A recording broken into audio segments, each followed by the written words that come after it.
Salamat po sa inyong suporta at tiwala. Hiningi ko ang inyong tulong at ito ang inyong tugon.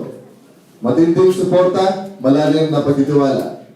Sa pagkabay ng may kapal at pagkakaisa natin, maaabot natin ang inaasam na kasaganahan.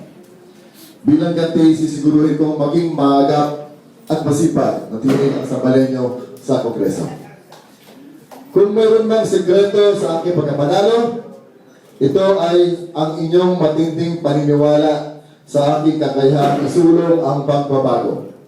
Ang inyong mainit na pagtanggap at matinding pagkampanya ang siyang dahilan ng aking tagumpay ngayon. Sa lahat ng bumoto mula San Antonio hanggang Santa Cruz, asahan ninyong ang programang Education Assistance at karagdagang trabaho ang siyang magiging prioridad natin. Nais ko yung bigyang pugay ang ibang mga kandidato sa eleksyon na ito, tapos na ang laban. Panahon na ng pagkakaisang aksyon.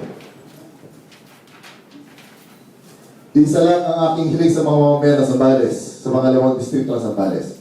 Sama-sama tayong nagsubikap para tuluyan pang maisulong ang pagbabago at progreso.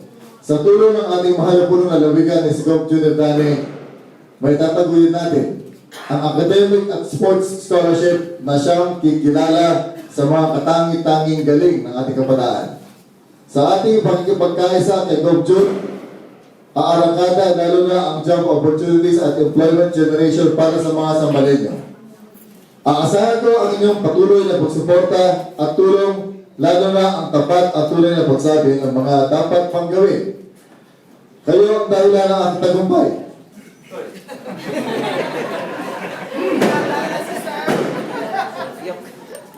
Hangover pa ng curtain. Sorry. Aasahan ko ang inyong patuloy na pagsuporta at tulong, lalo na ang tapat at tunay na pagsabi ng mga dapat pang gawin. Kayo ang dahilan ng aking tagumpay. Para sa inyo, pagsisikapin natin programa at kongreso. Para sa lahat po ng mga supporters ng mga Amarangkada, panahon na para umarangkada at talong panindihin ang Sulong Zambales. Sulong Zambales! Ano ka na po ba dito?